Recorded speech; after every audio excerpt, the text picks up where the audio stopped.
Welcome to Becoming Enchanted, a podcast all about ways to bring enchantment and magic into your life. I am your host, Stacy Lee. Each episode, we will explore many topics of mysticism, including working with Earth's magic, the moon, tarot, astrology, herbs, and more. Thank you for tuning in to find your magical self. Hello, everyone. It's so nice to see you. I'm so glad you're here. Tonight's episode 2. Thank you for joining me. And I'm very excited to start this venture. And our guest tonight is a very good friend of mine, and he is very knowledgeable in some of the topics that we're going to talk about tonight. Our guest tonight is Andy Andrews. He's been in the paranormal field. We're going to kind of go in a little paranormal direction today, but also spiritual. He's in the paranormal field for over 35 years, researching the afterlife. He founded Vapor Valley Agency on Paranormal Research. I hope I say that correctly. In 2018, he has worked on many projects with some of the most well-known names in the field. He was drawn to the field after being haunted by spirits at age 3, which we're going to ask him about. And I'll want to hear that story. And then Andy has studied demonology under Jereme Leonard. And also Exorcist Father Mike Ross. He's currently part of that Cajun Ministry Foundation as a demonic specialist. So we're going to talk a little bit about demonology today and the demon fever, I guess you could say. So without further ado, I'm going to add him to the stage. Hello, Andy. How are you? What's going on, guys? I'm good. So welcome. I'm going to pull up the comments here and see if I can see them. Okay. James Anita. All right. Hi, how are you tonight? Oh, Andrew darling. Hey, from Wyoming. How much snow you got over there, Andrew? And then James Anito. Andy Andrews is a sexy beast. Okay. And Trista says, good evening. And Deborah says, hi, Andy. Hey, Andy. Mom. Yeah. And then Dave says, hey, guys. And John Cuppy is here. And he says, hey. Or booyah. So I want to ask you, tell us a little bit. I mean, I just gave you a little intro, but if you want to add anything else, tell us a little about yourself. Well, I know everything already, but they don't. Right. Yeah, I've been in the field of paranormal. It started out when I was a kid. Grew up in an area where the Civil War battle, Cedar Creek in Virginia happened. And on my grandparents' property, with a little bit of history research, found out that actually behind my house, my grandparents gave my parents a place to build a house at for their wedding present. And it was actually an ammunition dump for the Confederacy that was, within 100 yards or a little more from the back end of our property. And I would see things when I was, I'm going to say 3 is probably when I can remember, because my grandparents lived, we had about a 75-yard field between our house and them. And I would wake up in the middle of the night and by, moonlight or some kind of lighting, I could see these figures walking by, and I would wake up. Sorry, I'm laughing at Wes here because he had to put in the sheet. I would wake up and then I would see Wes Coleman running by as the sheep were. I would see sheep and then I'd see Wes Coleman running behind them. You know what I'm saying? And I couldn't figure out. No, really. That's an inside joke thing. Out of all seriousness, I would see figures, and sometimes they wouldn't be full form. Sometimes they would. And I started waking up my parents, who eventually literally took me to a doctor, and they did brain scans and checked and everything else as a kid. And that's kind of hard growing up, knowing what you're seeing and, not, thank you, Russ. Thank you, Russ. And then my grandmother, finally talking with her, She has abilities or gifts, I guess you could say, and she thought maybe that's what was happening with me. And I'm not psychic or anything like that, but I do see things sometimes, but most of the time it's feeling things. So from that point, we kind of used to do some crazy things. As kids, we would go into haunted places, stuff like that, more for the scare. I guess you could call it urban exploring. And then from that point, around 14 years old, I did my first investigation, and then that grew into finding my faith down the road, and ended up meeting people who had a calling to work on that side of the paranormal. And so that's how I came to meet Mike Ross, Jereme Leonard, just different people.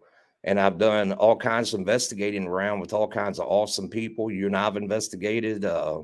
Pretty much a lot of people on here I've investigated with from that point. But, I look at it from a very spiritual side of things, energy side of things. And, I've always done it to get more answers, to figure out what I was seeing as a kid. But a lot of residential private cases to help people too, because I really feel like that's been the calling that I was pulled to do. I was going to say, do you feel like it's your calling? Is that what kept you in the field? It's kind of Yes. like, Poor Wes. we love you, Wes. Yes. But No, that would be lambskin. But I can tell you, like, James and Ito can tell you that when you start into the side of the field that he has and I have, it has to be a calling. If you don't feel called to it, then you shouldn't even try to mess with it. Lawrence. It's like, things Hi, happen. Chris. Things happen to you when you go messing around with that. They rebel for sure. And Yeah. we've all had that happen. So got to be strong, but it has to be a calling for sure. Yeah. And that's what I wanted to ask is like, because obviously there's a spiritual side to this. It's the side of what's on the other side, talking about what is on the other side. There's so many different opinions about that. But how did you get into demonology like that? Let's talk to that first. How did you even get into that field? So I went to a very charismatic church when I got a little bit older. And I guess probably when I was 30 couple years old, maybe even a little bit younger, I went to a charismatic church. They obviously had, some things going on that that I would question, people falling out and all that stuff. But the thing is, they had a speaker one night, and this speaker was just walking around and just almost like you would think it would be almost like a gallery reading, I guess, for a psychic. Okay. But he started telling people that they had certain things going on with them. Like you have, I learned quickly that when you say demons, it doesn't have to be like what we would think, like this big scary thing, like the movies, depict. The Like Hollywood. people can have the demon of addiction, the demon of pornography, stuff like that. And he wasn't pointing out saying, stuff like that to him. But I know what you're doing at night. but but what he did was he got up, and just walked up the row and was like, talking and giving whatever he was talking about. And he stopped and he said, I need to talk to you afterwards, just out of nowhere. So I'd always had an interest in it to a point, having some things happen in my family and seeing an exorcism at a younger age that ended up being an exorcism. It was an addiction. I had an uncle that was. And anyway, I went back and started talking to him. I was very good friends with the pastor, still am, of that church. And he said, have you ever felt this? Have you ever thought this? But I had a situation happen when I was in the Lutheran. My parents were Lutherans, and my mom would clean the sanctuary once a month or something like that. But they had two different sanctuaries there. They had one, they did the regular sanctuary, and they had one that was, they had funerals there, weddings, stuff like that. And I had kind of walked away from my mom and my grandmother. And I went into the second sanctuary, and what I felt and saw scared me so bad that I'm running, and it was definitely dark. I don't want to say a shadow person, but it was that dark. And they were standing in the pulpit, but it wasn't angelic, what I Okay. could see. And I took off, and my grandmother meets me right at the door of it because she got this feeling, and so that was another thing that kind of drove me to know that there's something out there that's not good, I guess is the easiest way to say it.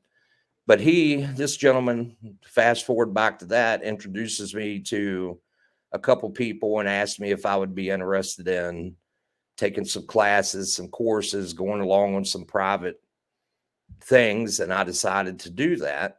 And that's what ended up happening. I continued to flow with it. Many of them told me, this is your calling. We can tell you this. We feel this. And I guess the easiest way to say it is when I get into the zone, I don't get scared. I almost feel like that I'm into war. Yeah. Like it's a spiritual warfare that, Yeah, like the other day when I reached out to you a couple times, like another day when I reached out about a house. I'm not going to give names or where it's at or anything about it, but that had some things happen there, and the town pretty much thinks that there's some negative energies there, and I'm like, it's demonic. And Andy's like, whoa, whoa, whoa, whoa, calm down. So you were very level headed, where I do tend to like not be level headed most of the time. Um, I'm a little dramatic, that's but probably the best thing you've ever said about me. That's it. well, on this subject, you're level headed on this subject. I got We you. won't go into the other ones, but in this area, you were very level headed, and that message you sent me back was like, oh, that makes complete sense of what you said about how we turn things into we can sometimes turn these create these own negative energies and stuff like that. So I don't know if you want to talk a little bit about that, or if you want to wait, we'll touch on that later. But whatever you want to do. yeah, like that. Don't let it go to your head, Andy John says. Never, John. But if you want to talk a little bit about that, like what you were saying, like how immediately I went, oh, it's demonic, because the whole neighborhood is saying it's demonic in this place. Right. And because of what happened there, a very tragic thing happened there. And so sometimes when enough people start believing that this is demonic or is negative, it almost creates itself. Is that what you were saying? I'll let you explain from there. So I don't think we can create a demonic entity, but Okay. we can create a very negative entity. And this happens. I've had a couple cases. One, I was actually dating a person, and her house was very full prior to me of addiction, alcohol, and still at the time that I was seeing her, she was having problems with a teenager, stuff like that. And it was just constant chaos, turmoil, arguing. There was good times. Also, but she had actually started having things happen in her house. And I kind of started just kind of looking into things, talked to Mike, talked to a couple of other people. But the one that sticks out in my head the most is one I went with Bill Freeman, rest in peace, Bill. And we had a situation to where this woman, literally, stuff was flying off of her table, stuff like that. And, we went in there, set up equipment, and we asked her to leave and go. Actually, I think she went to Walmart or something for a couple hours. And the whole time in those couple hours we were there, we did everything from praying to holy water everywhere to, whatever we could do, and never got anything to react. I mean, nothing, no equipment. I mean, nothing. She pulls back in the driveway, a couple seconds, goes by. We ask if we could help her bring in, some things she had bought. And we go in and we set stuff down on the counter. She walks into the living room, and we had stuff, like I said, in every corner of the room pretty much. And all of a sudden, everything just went off, like pegged, when she walked in. She came back in. Okay. And we're like, so this is something to do with her. And, obviously you go straight to thinking, well, she's carrying something, or, you know what I'm saying? But what it came down to was I learned a lesson, and I've studied that. I've went after it. I've looked and looked and looked, researched it. And it comes out to simply like with the situation you were saying, there was death in the house. There was videos and stuff put out that kind of showed this person, may have been very, it could go either way. They were either just mentally unstable, possibly they had an attachment or an addiction or something, who knows. But what happens is when we start to identify little things happening in the house, such as at my ex's house, oh, something's grabbing me, something's, then she would get mad and yell, leave us alone, stuff. You're starting to feed energy into that energy that you've already kind of dispersed anyway. Okay. Our body is all energy, vibration, and frequency. And energy goes somewhere, but we can make an impact or an imprint, I guess you could say, on things. And that's exactly what was going on in her house, is all these arguments they had and everything that was going on, each time that was just imprinting their house more and more and more. And so almost its own like residual energy, like exactly. And then what ends up happening is you start to speak out to it, and you start giving it an identity, and then eventually it becomes self-aware. And then that's when you're running into things that some people call demonic, when really what it is, it's just a big mass of nasty energy that's been, imprinted by, and it could be the people prior to you. It could be, I mean, just. Or it could build and build and build. Like, exactly. With me, we're doing my elemental investigations and stuff like that. Like a lot of times it's like these things have just built and built and built over many years. And when they create enough power, then it's hard to Unless it's creating a thought form. That's exactly what it is. Exactly. It's a Thoughts lot. are energy too. Like, going into that, like attracts like that law of attraction. Like your thoughts, your thinking patterns can attract what you want to think. So if you think like negative stuff's going to come to you. And this is where we're tying in this to spiritual stuff, because I'm an energy worker, and I totally resonate with that energy piece. Energy is everywhere, every single thing around us. Yeah, everything we have, everything we see, everything's got its molecules, it's energy, it's protons, neutrons, it's the whole 9 yards. But yeah, I mean, there's so many instances that you can look at. Like, I watched a documentary not long ago about this guy he was a parapsychologist, and he was talking about how people, you have these people who go out here and they continuously are sick, or they continuously saying, I think I got cancer, or I think I got, and eventually they push and believe it so much that they sometimes end up like that or with it. And he was going further into it, talking about people, because I could tell you, to experience a negative entity or poltergeist versus a demonic, there's different stages of demonic. There's oppression, infestation, and then possession, and when you are part of something that is trying to remove something like that, it is a lot different. The energy feels different. But the thing is, I can tell you, working with Mike, a little bit of his background, he was studied at the Vatican. I know I'd love to get him on here. I don't know if he would though. He would probably. I know he would. I would love it.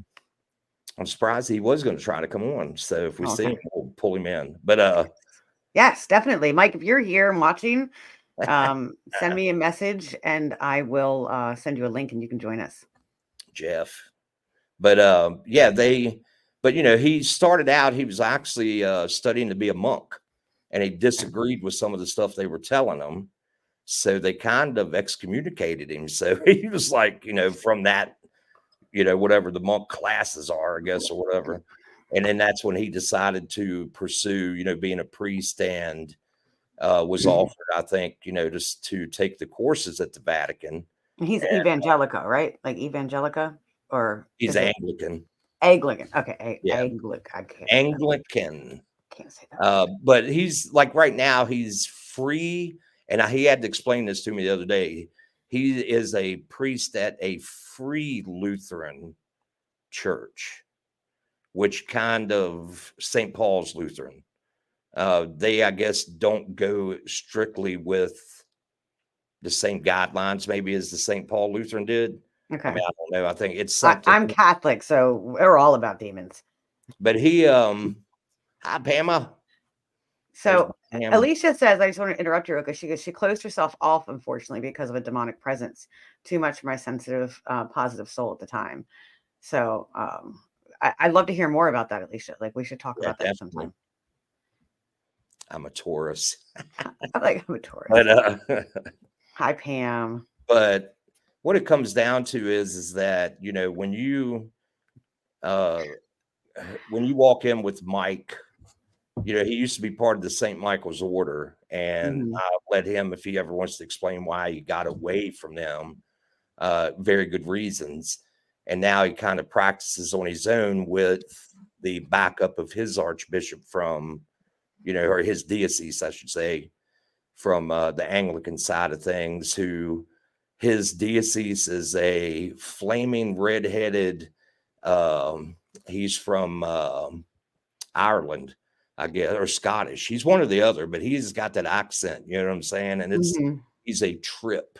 And he joined us on an exorcism one time and actually saw some things. And from that point now, he works pretty tight with Mike.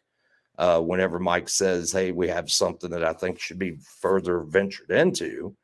But the thing is, like I said, the energy that we put out, the imprints that are left, you know, just like in Gettysburg, where I work at, and Gettysburg known to be haunted. Can you imagine the imprint left by, say, a 17 or 18-year-old young man running across Pickett's field, you know, on Pickett's charge? Yeah. You know, with his heart's pumping, his blood pressure's up, his anxiety's through the roof. He's scared, as scared as you could be. And he goes from all of that just rushing to all of a sudden dead. So does that leave an imprint actually in the composition of that swirl that he landed on? Stuff like that. I mean, those are things that I've never thought of it like that. That's very interesting. It's very deep. Exactly. That's very deep. Yeah. There was actually a guy that come into my store one time, and him and I got on that. You know, is there a change? Is there something, you know, like, obviously, unfortunately, when you have places like where a suicide happens, you know, or murder, you know, that's like, boom. I mean, that's not like, I mean, can you imagine some of these people that have been screwed with for 3 or 4 days as someone slowly killed them? You know what I'm saying? The imprint that could be left.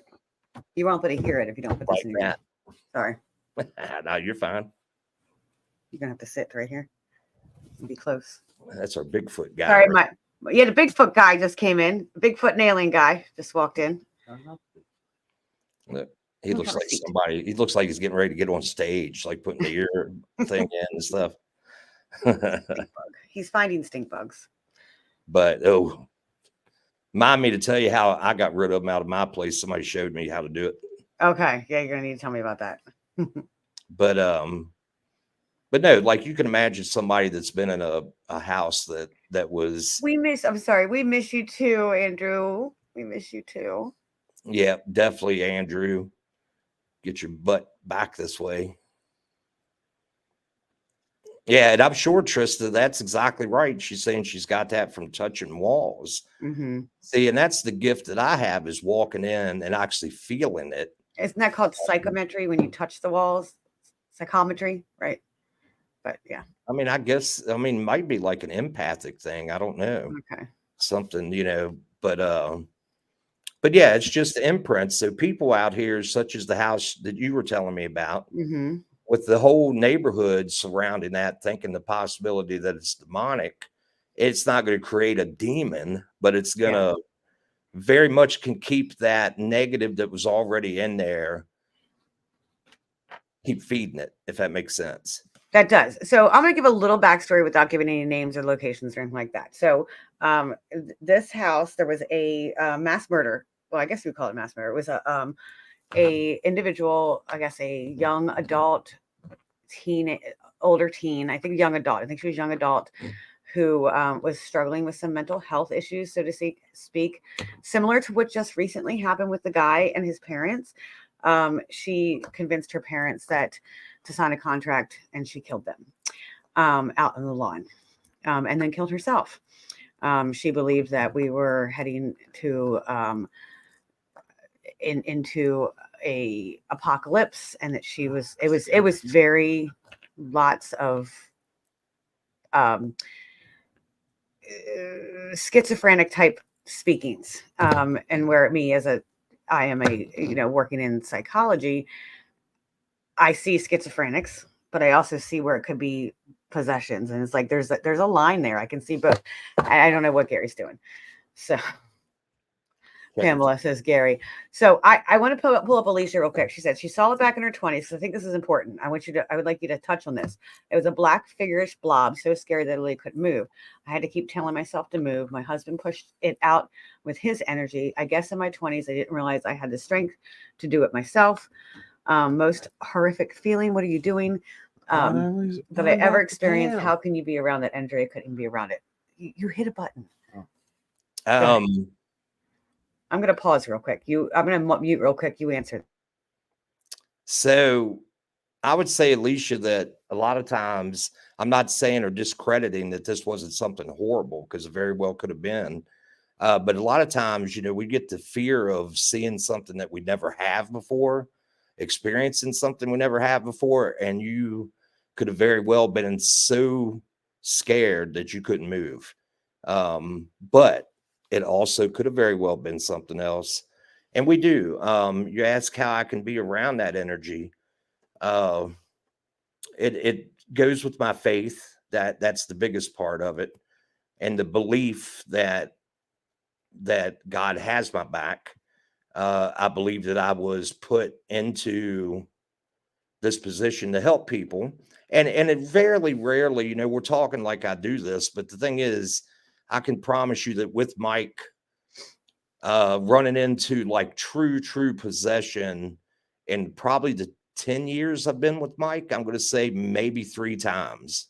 You know what I'm saying? That we've actually ran into what we would say was actually on its way to possession, as in seeing someone completely possessed.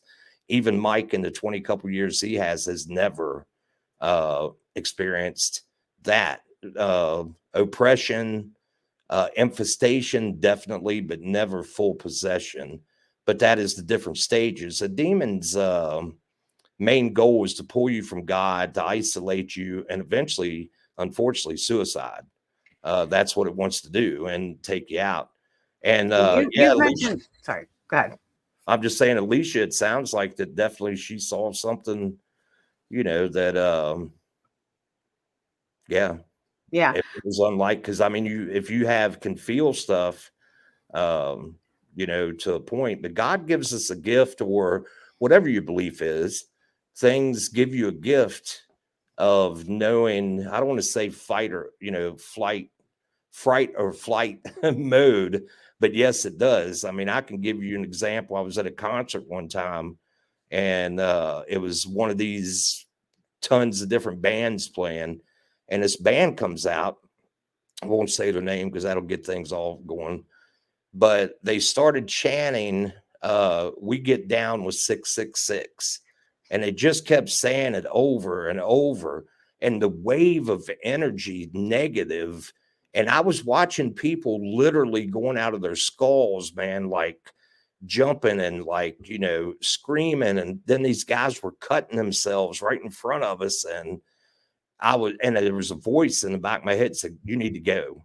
You just need to go." And I walked right out to the parking lot, So that was maybe what happened with Alicia there was, you see this and it gives you that flight or fright, but definitely they have the power, and all kinds of beings do have the power sometimes to stop you right in your tracks. So yeah, it's got to be a calling, and that's kind of the way it happens. So I do. Sorry, we were playing around with it. He's trying to hide his face. I'm trying to get his face in here. So you have mentioned a couple times about like the stages. So can you explain those a little bit about, like you said, oppression, possession, infestation? Can you explain those a little bit? What that is? Nickelback. Nickelback is awesome. He says Nickelback. No, says Nickelback is awesome. No, but I do think they were there though, to be honest. I can't remember. But anyway, was it Guar? No. So you have different stages. What starts out is there has to be an open door and it has to be invited in. And sometimes you don't literally, some people will literally invite it in by doing things that they shouldn't. Like people get all scared about Ouija boards. Well, obviously, Rick Ashley, that's a good guess. But people, Ouija boards, like Pam, I learned from Pam how to open and shut and be careful with the Ouija board. Would I do it a lot of times? No. But I know that if people are smart, they know how to open and shut it. Yeah. But you can get people that do it and think that they're doing something. They've had no anybody mentor them and doing it, stuff like that. And that's an invite. That's an invite. Market and buy a Ouija board. Is our Ouija board guy still in here? You could buy. Yeah, and he'll tell you, man.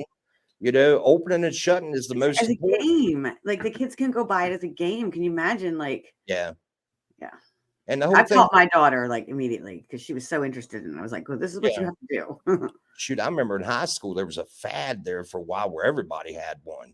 That and the light as a feather stick as a board when you sleep over. But I mean, people who go through, we find a common denominator that they've had something that's happened horrible in their life. Molestation or anything like that can open the door. And they allow this in. And what it strictly comes down to is you need to face your situations and take care of them. What you do with people, do your shadow. Well, I don't want to say shadow work because you can't help what somebody's done to you. No, you can't. But you can understand how your behavior is affected by what they've done to you. Gotcha. And it's not your fault that it happened to you, but it's your responsibility to heal. Right. And so really, that's when it starts. And then you Thank you, Andrew. We'll see you soon, hopefully. See you, man. Hi, Whitney. But yeah, we go in there and we see a lot of times, the very first stages of stuff is just sometimes it can be as quiet as just somebody having an attitude.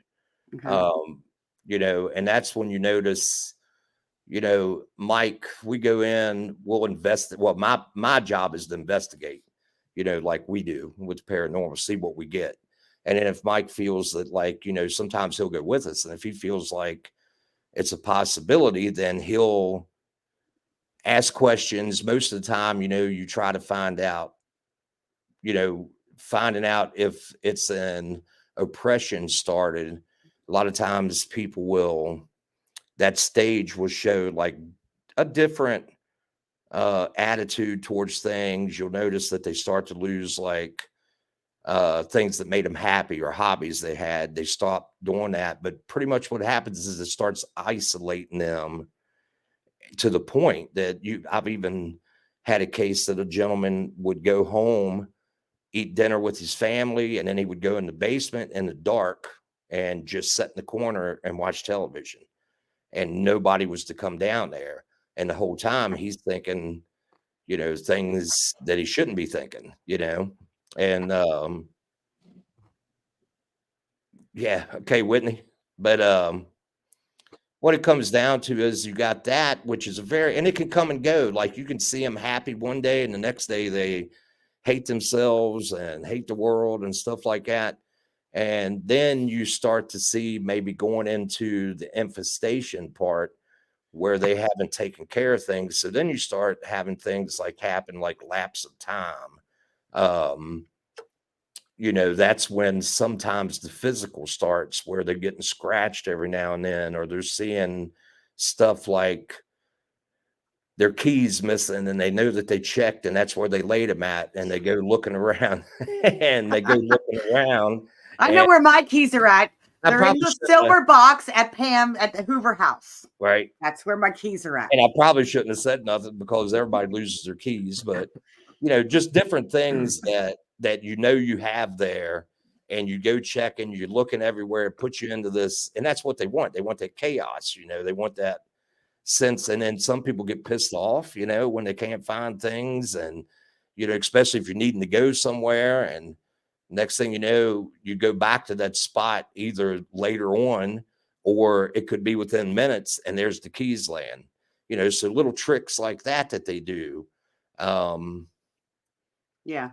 And well, here I just want to interject real quick, and then I want you to answer Alicia's question, because so in my world and what I do with the elemental spirits and the fairies and the trolls and the gnomes and all that stuff, and this is where a lot of this, like, there's a crossover there, because there are fairies. You don't want to mess with the fairies because they will hide your keys. They will hide things. And then all of a sudden be back in the right spot where they were.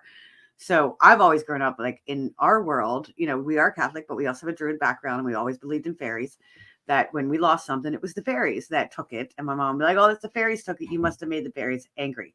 You didn't give them an offering. So yeah, it just that piece. I just wanted to make a connection there. But Alicia said, can something take you over if you choose for nothing to enter? Is it mentality and will? Is it all mentality and will?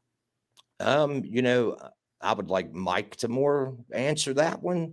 Okay. But in my opinion, taking you over, yeah, if you go somewhere that you probably, well, I don't want to say you shouldn't be, but say on an investigation, people think, there's this infatuation with demonic out there now that really, to be honest with you, gets me so damn mad sometimes, because I'll be watching people talk on one of these pages or something on Facebook, and somebody will have a picture of something. For instance, the other day, somebody had a picture of it looked like a little kid standing on the back of a chair and this and that.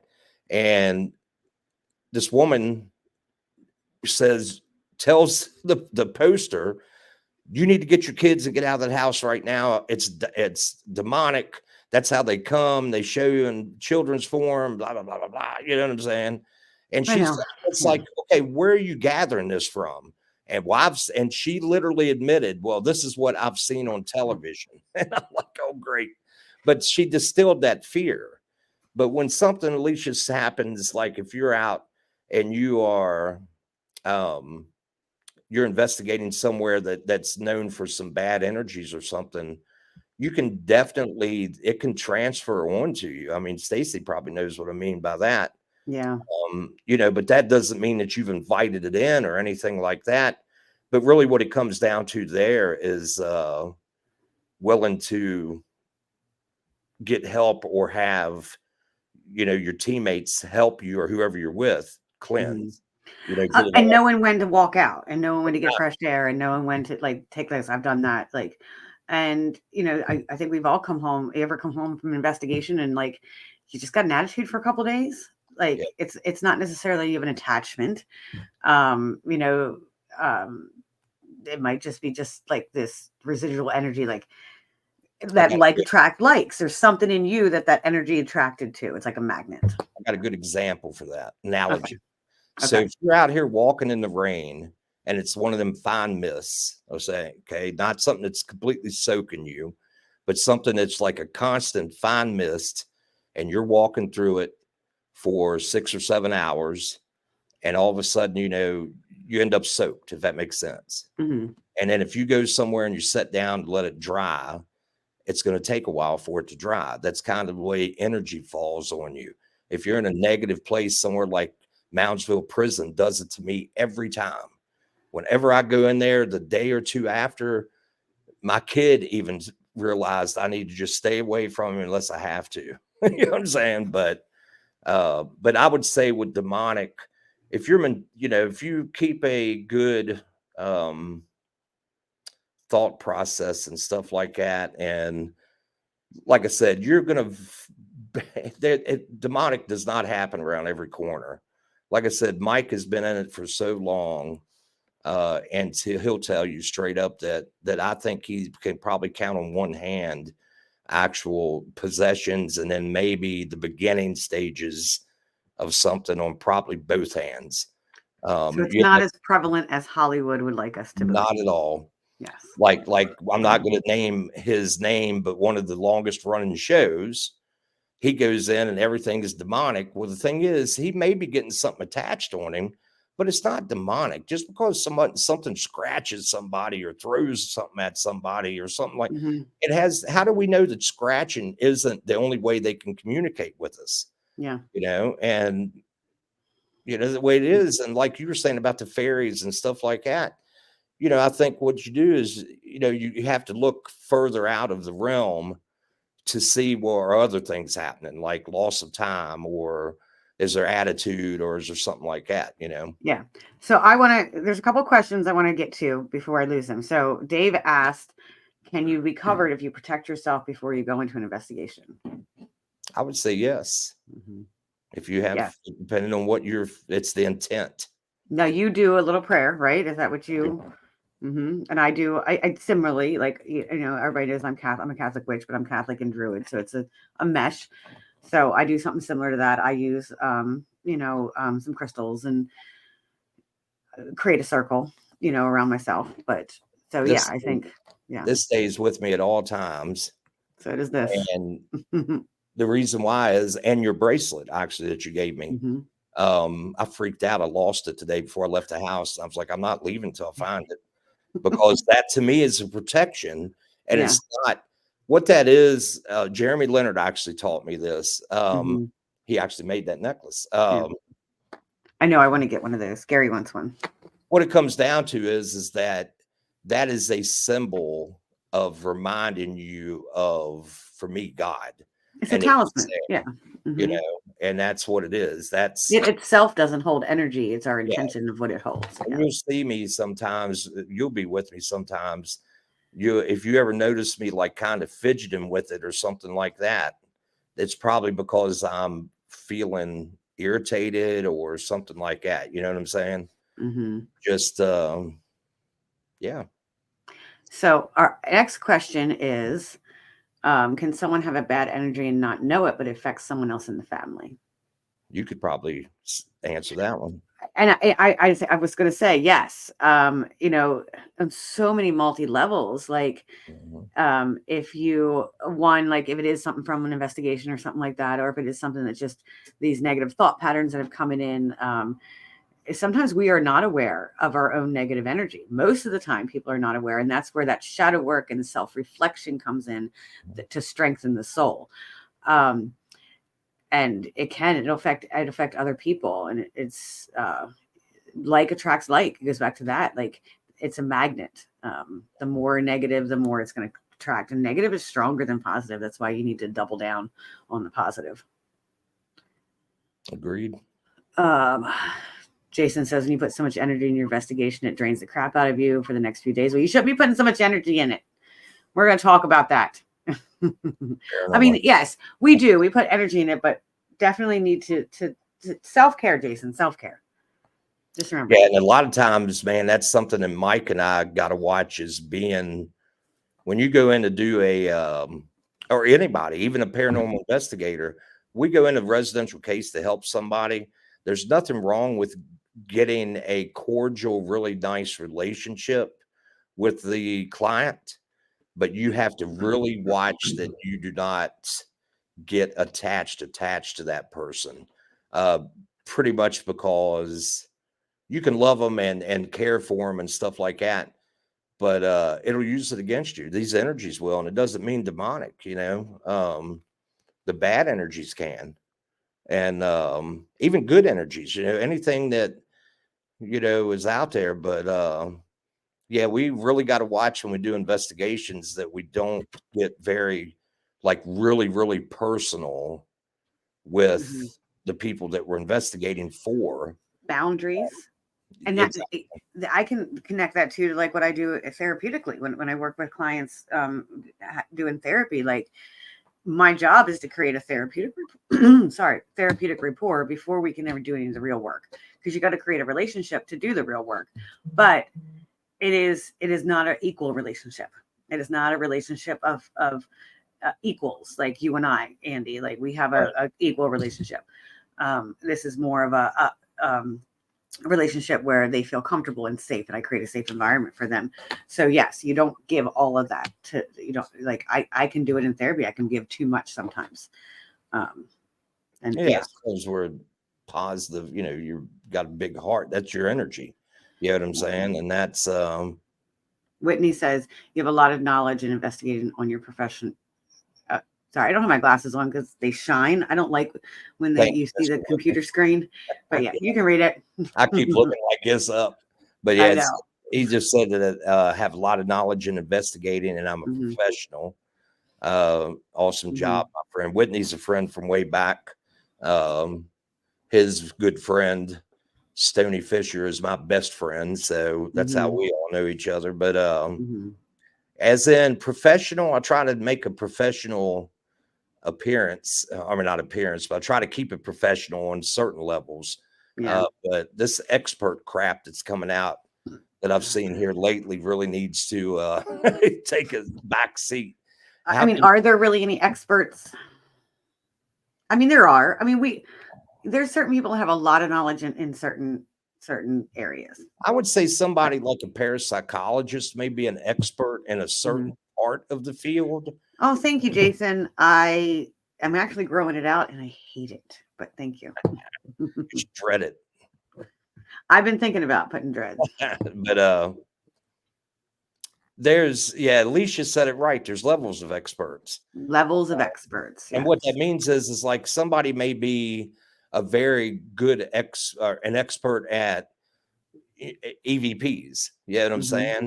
But they're not going to be a complete expert because it's an ever changing, evolving. Tam's right. Their ego. It's ego. And, but no, somebody can be somebody can be an expert in cult practice because they know everything, Sorry. We're doing it, John. We're doing it. I'm going to dread and you're going to get a perm. That's right. I did both actually back in my day, but yeah, it's definitely ego, Pam. She's exactly right. Yes. And if you don't mind, I'm going to speak on ego just for a second, since we brought that up. When we hear ego, we automatically think of the word egotistical and someone who's, bold and cocky and confident, whatever. That's not necessarily what ego is. That is a part of ego, but ego is a part of it's our forefront brain that wants to protect ourselves. The ego is our protective mechanism. There's ego and superego, and I go into all that Freudian stuff, but ego is our protection. And if we don't know our inner self and reflect on other things, then our ego will protect us. And it does come off as being cocky or super overconfident and stuff like that. And that's where we need to challenge our ego and some of our thinking, because it comes from back in the cave days, environmental or evolutionary psychology, where we had to survive. We don't have to do that anymore. So that ego is still here and we need to challenge it. And there's a definite between pride and what you do and stuff like that, versus We can't hear. ego. I mean, people should be proud of what they accomplish. They should have good supporters, stuff like that. But when you allow it to do other things, I mean, it doesn't help out. Nice beard. Thanks, Whitney. But yeah, I mean, like I said, there's no experts in the field, but there could be experts in, they call me a demonic specialist. That's because one thing that people, and I don't know if James Nito's still on here or not, but he could correct me if I'm wrong. But what I've been telling, what I've always learned with Mike is, and other people, you have, a lot of people call themselves demonologists, and a demonologist gets yes, there's classes involved. Yes, there's things involved, but you have to have, you have to have time in the field and a mentor before you can get the label demonologist. Your mentor has to label you that. There's people that's been like myself that has, I've been behind Mike and other people and going, places and doing deliverances and exorcisms and blessings and all that stuff. And I still am not a demonologist because For those who don't know, can you explain what a deliverance is? well, there's a couple different kinds, I but know, that's what I was saying. Like, what is your version of that? it doesn't have to quite be a deliverance doesn't quite have to be a demon as in something like what we would think that would cause possession. Okay. You can be delivered from the demon of alcohol, the demon of Yes. drugs, whatever, and that's a deliverance. It's a deliverance, and then it depends on what people's faith is or what they accept. What Mike would do or I would do, a deliverance would be delivering someone from the clutches of that What ails them? them and accepting God, accepting Jesus, and that's a deliverance. An exorcism, obviously we know what all that is, but I can promise you that an exorcism, I know that there's something wrong when Mike walks into a place and it becomes dead quiet, dead still, nothing happens, nothing goes on. And I know then that I need to kind of be watching my back, because most of the time when they get quiet, there's someone actually that was listening tonight. I don't know if they were still with us. They have a situation going through stuff. And her and I were talking about some stuff, and stuff started happening just because we were talking about it, and, trying to set up a time to maybe meet up with Mike and just sit around and talk and tell, situations. And, yeah, imagine putting that on a paper in your office. But Demonology. yeah, there's so many Psychology and demonology. there's so much of this crap out here where they're like, somebody can say they're giving a class in demonology, but that doesn't mean that person's a daggone demonologist, you know what I'm saying? Or that they are once they take the class, you know what I'm saying? Yeah. Like one of my classes was with Jereme Leonard. He had a really good demonology class. He still is doing them, isn't he, on his website? If he is, I haven't talked to him. I probably will tomorrow night, actually. Okay. Podcast him on the Fox's family down in Georgia. They have a podcast that I'm doing, and oh, that's right, you met them at Charlesburg. But I've met were, them a couple times. Yeah, they were in there with our class, and they, as what they call a demonic specialist, I'd prefer to have Mike come in and do an exorcism if needed. I can do a blessing.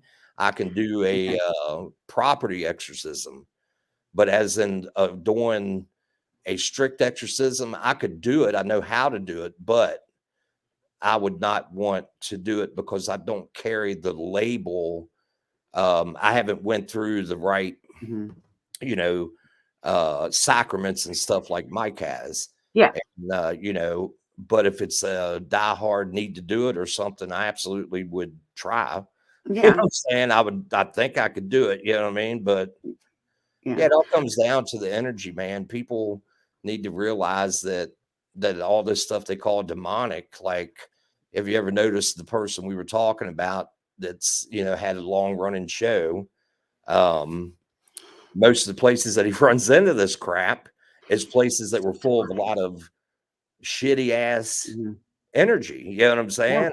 Yeah. And so obviously, man, if you're in a prison running around or somewhere a bunch of people got executed or something like that, you know, Mhm. do you not think that somebody that one of those aren't going to be pissed off, or Mhm. they weren't in prison for being nice? You know Yeah. what I'm saying? So Exactly. I know why does it exactly. surprise you that you just got knocked down a flight of Mhm. steps by something? You I know? want I want to tell my story that I had about the Or you graveyard and did. stuff like that. But I really need to use the bathroom, so I'm going to turn it over to you, Andy, to keep talking or answer questions. Are you okay with that? Sure. Or do you want me to go on, or do you need a break too? You want me to put a Good. okay. All right. Good. Sorry. I just really got to go to the bathroom. I'll be right back. Thanks. Jason Combs. He said they always mess with me. So, guys, I don't know if you have any questions. Definitely throw them at me. I'm no expert. I'm surprised these spirits all stick around on the 3D plane. You know, there's so many theories out there, Alicia, about why you run into these places. I actually just had this conversation or debate with a guy the other night. Like I said, I'm a Christian and I believe that we have a soul that goes to heaven. And then we have, you know, obviously our physical body is just a vessel for the energy that we hold. But we were talking about, is the soul and the energy of us the same thing? Everybody has their own vibration. Everybody has their own frequency. It's just like a thumbprint or a fingerprint. Um, so do we leave some of that energy? I think when we are investigating regular paranormal, like, you know, we go into, you know, Penhurst and we're doing that, and you have, you know, children reaching out to you from the other side or something like that. In my opinion, that is some of the energy left behind.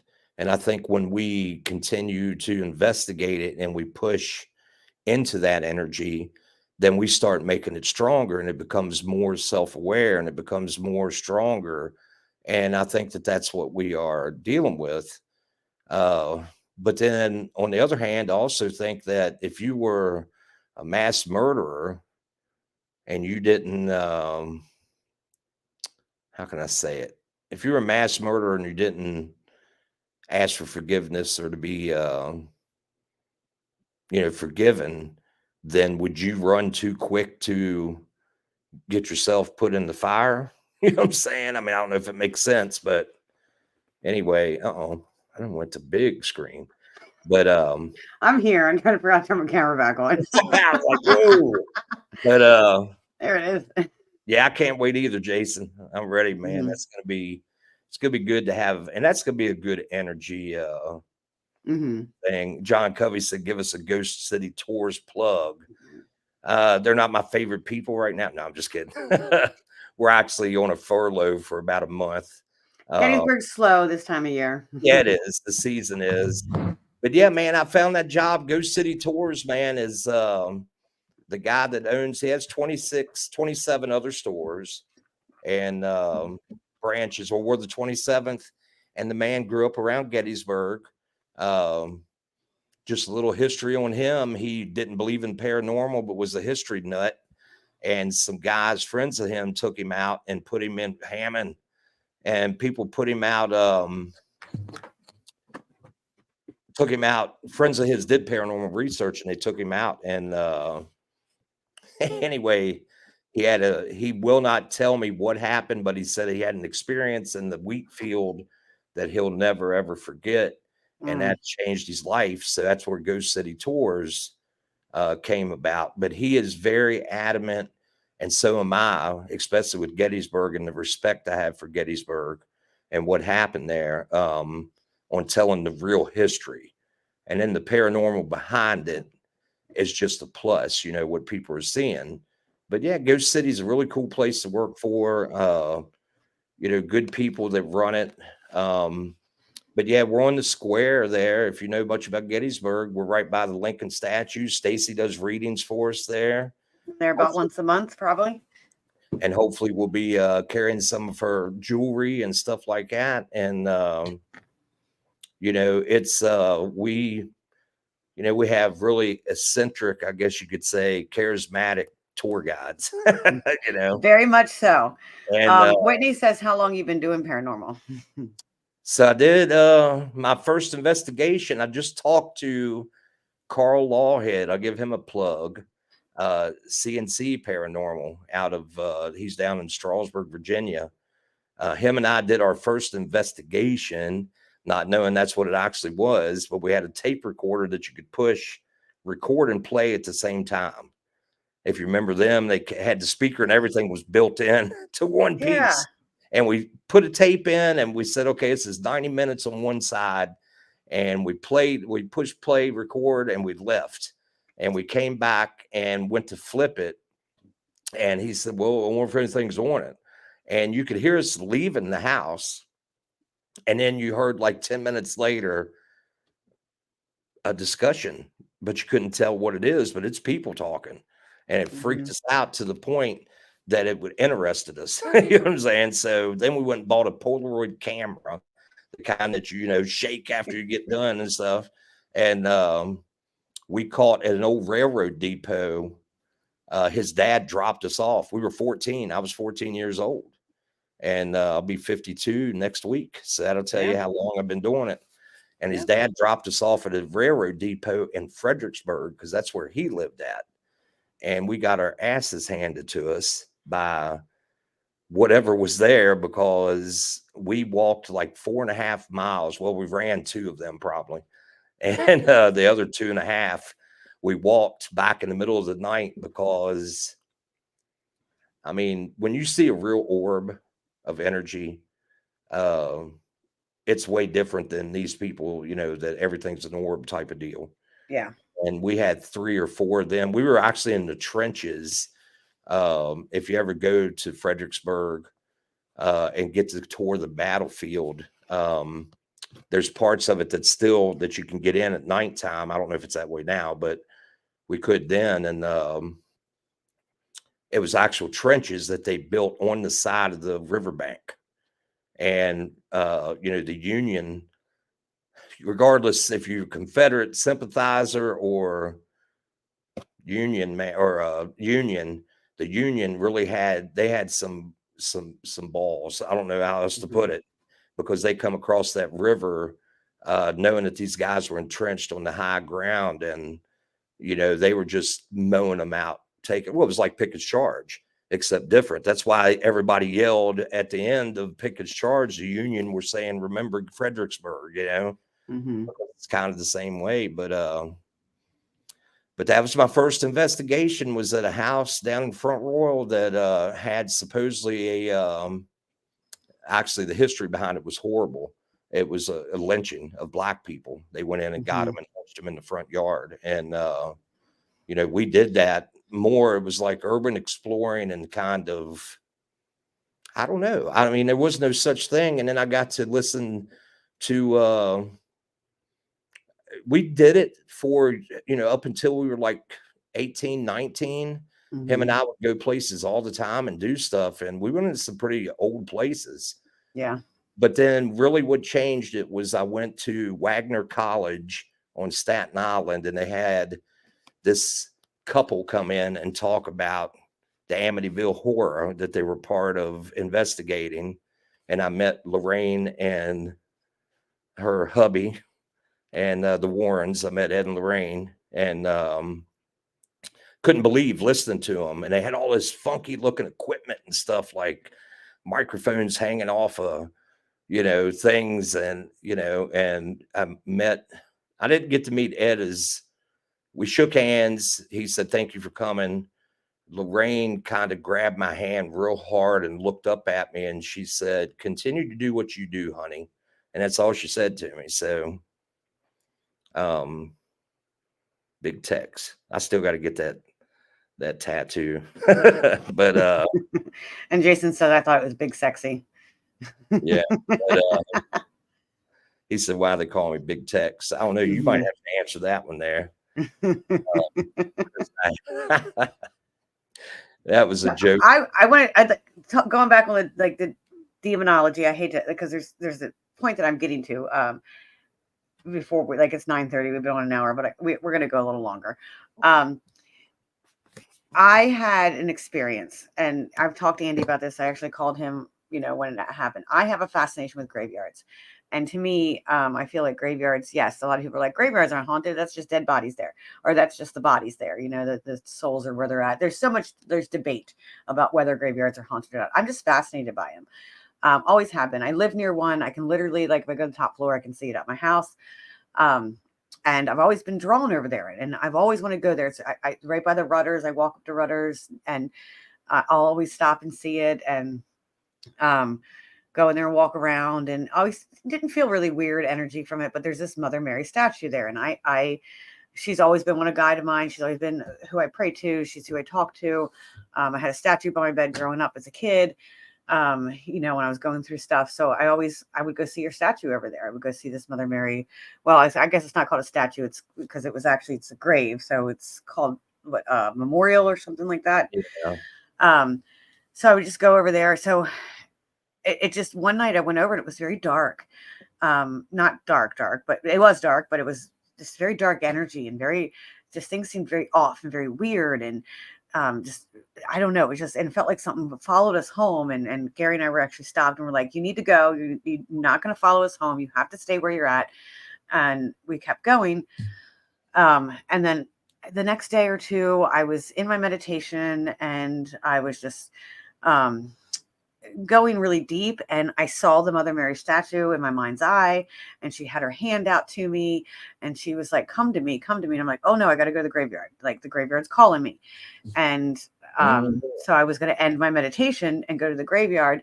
Well, then my guides must have came in and said, and showed me the real thing. And then this Mother Mary memorial statue, whatever, turned like evil looking teeth, and anybody's watched Doctor Who, the weeping angels, kind of like that, started coming after me, and immediately jumped out of my meditation, and I'm like, what is going on?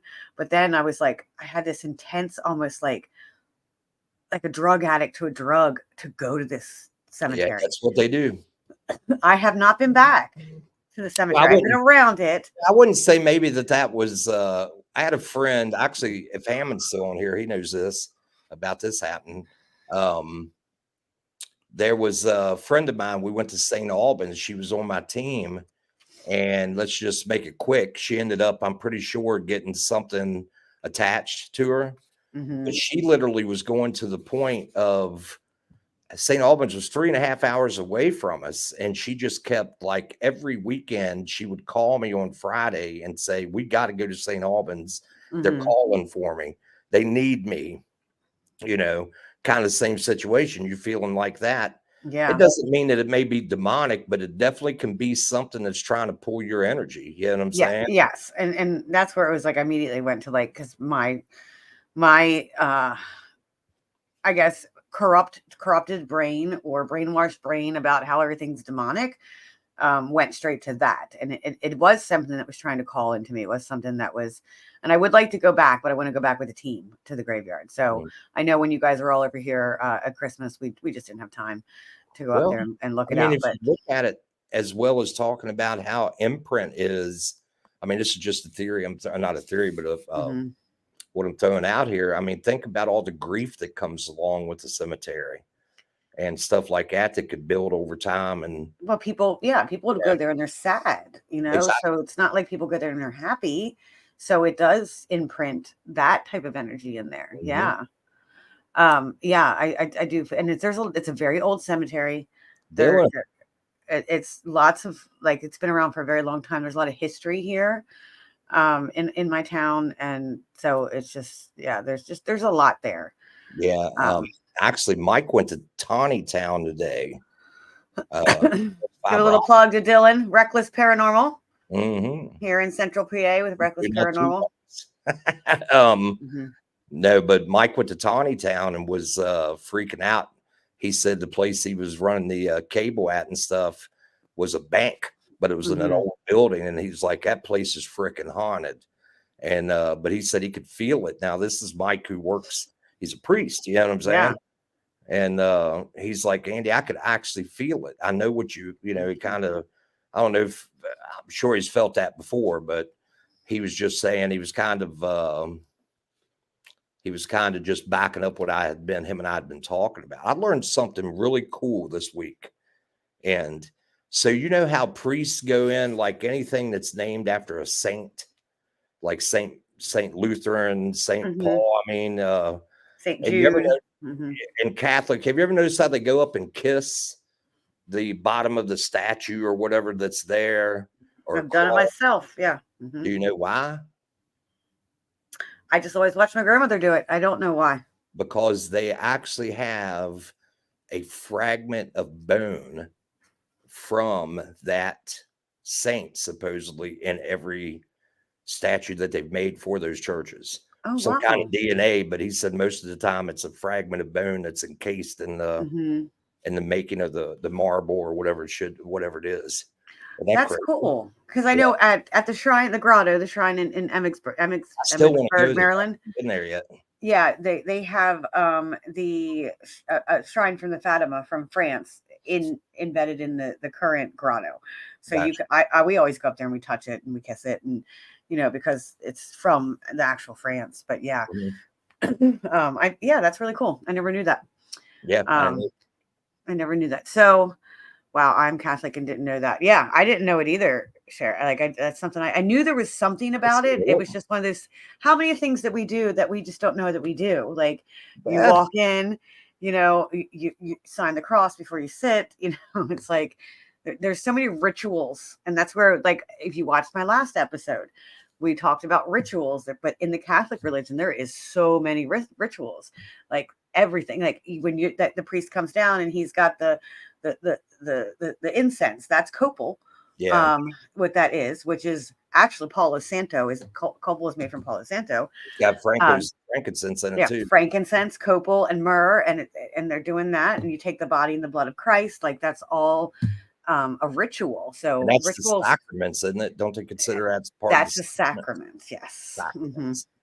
Yeah, Mike, Hi, Beth, we miss you too. definitely Beth. Yeah, sure. Yeah, you do it because we were told to, and that's what we went in. Our classes. I have all my sacraments, and it's like, I don't remember all the teachings, but I just remember that that's Mhm. what we did. Um, Yeah, Mike, like I said, he studied at the Vatican. I guess he was Roman Catholic to start out with, and I won't go into what he thinks of them now. But anyway, yeah, I mean, know, there's so much. It's for me. That's why I don't like to label, and I don't like to, like, organized religion in general. Just it really gets to me anymore. It's well, what I yeah, believe within. So my grandfather used to tell me that, Andy, but I never believed him. That's awesome. Thanks for the epic piece of history. See, I and tell it's you, very similar to witchcraft, Chris. yeah, Very similar. And I like literally, I went to the shrine and took my husband there, and he's like, "This is like witchcraft," and I said, "It is. Holy water, all of that, yes." But hey that's Dylan, where witchcraft is not, like, the craft itself. I don't like to call it witchcraft. Like, the craft isn't aligned to one certain religion. All of religions have people who practice the craft. I was going to say Dylan or anybody else that that enjoys that or that likes that awesome stuff about talking about the bone fragment. There is crap, I can't remember. It's either on Discovery Plus or it's on Netflix, but I'm pretty sure it's on Discovery Plus. But they have a show on a documentary on there that's about, and I can't remember the name of it. I believe it's the Pope or something like that. But what it is, it's I remember it's when they make how they become a saint, how they make a pope a saint. Yeah. And they show making man, now I feel bad. What was the Pope? John Paul. They were John Paul II, right? when they were making him a saint. This is a documentary on doing that. But they have a room that they go in, and I had no idea about this. But man, watch that documentary because they go into a room, and every single pope that's ever been, certain things have to happen. Yeah. Yeah, well, miracles. They have to have these miracles. Miracles. Miracles happen, but I can't remember if it was that every pope they have a. So what they have is literally skin, bones, Hi, blood. Brandon. Hey, Brandon. Thanks for joining us. They literally have they have John Paul's like a big vial of his blood, and they keep each, like they had one was like an eyeball of one of them, one was like, but yeah, they keep in this very sacred room. They let them go in and look at some of it, but there's like clean back to John the Baptist. They have his skull in there, you know, that is supposedly that's what it is. But saving bones. But yeah, but the biggest thing, no, it's not witchcraft. but the biggest thing is the just having those little pieces of each one of those popes, like DNA, however they kept it. And that was like, yeah, that's crazy, man. And I'm actually looking it up now, like it's a whole process. But yeah, the whole thing with becoming a saint is that they have to have, and they even tell you what happened. They had the woman there that she actually was part of the ceremony of making him a saint. And she was one of them that ended up, I can't remember what she had wrong with her. It might have been cancer or something, or like leukemia or something crazy, man. And she ended up, you know what I'm saying? Susan, that's you.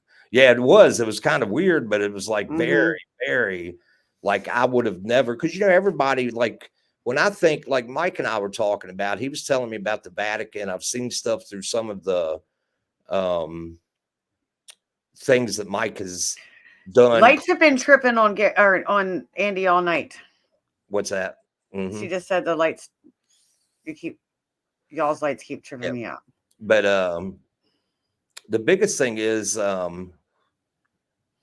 like, you know, when they got, what's his name, Michelangelo, to do the Sistine Chapel. Yeah. Well, the Sistine Chapel looks like a barn. Like when you walk in it, man, you would think you see all this beautiful stuff, man, when you're making your way through there. And Mike said you walk into the Sistine Chapel and it's almost a letdown. He said, I can imagine. You know, but what, to me, if I think of the Vatican, the first thing I think about, man, is I would love to go into where they keep all their you know, the artifacts. The artifacts. Oh my God. But they show a little bit of that. So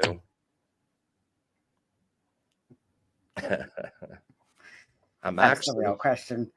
I'm actually Chris in shorts. There you go. Shorts. I hate to make it, but I thought about undies. I thought about boxers. Why not, right?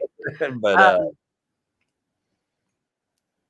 so I want to bring up, like, obviously we've had a really good conversation tonight about demonology and you know, saints, like just going into that direction and negative energies and stuff like that, and kind of gave us a good understanding of what it really is. And we've hinted a couple times that it's not as prevalent as we seem. So what are your thoughts and why it's become, I hate to say a fad, but it's everywhere. Like, what's it, demonic infatuation? Like demonic infatuation. What is up with that? What is your thought? Like, I mean, obviously you see it.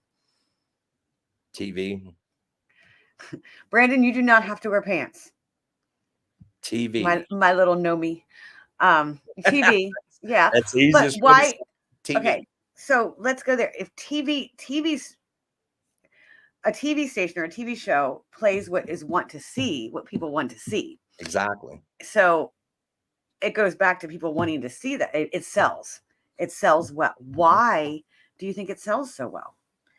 I have my own theories on it, but why do you think the dark and the demons and why does that sell Well, so it's well? just Why do like dark, people? you could consider what my job is dark tourism, Mm-hmm. and Yeah, that's what people like, the mysterious of it and then the mystical part of it. And goes back to I like don't women like bad guys.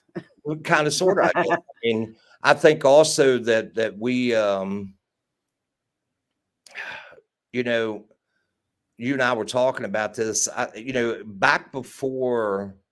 I mean, you had The Exorcist come out. When that movie came out, people were puking in the theater and running out and scared to death. And some Mm-hmm. people didn't want to even go back in there.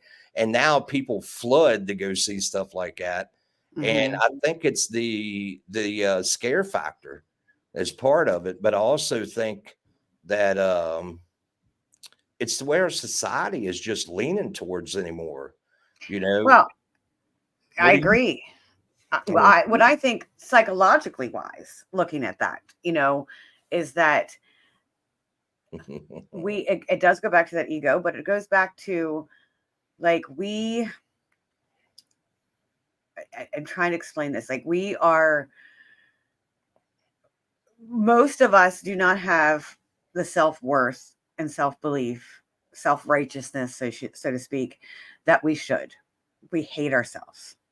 We don't like ourselves. Society society in general has made us that way.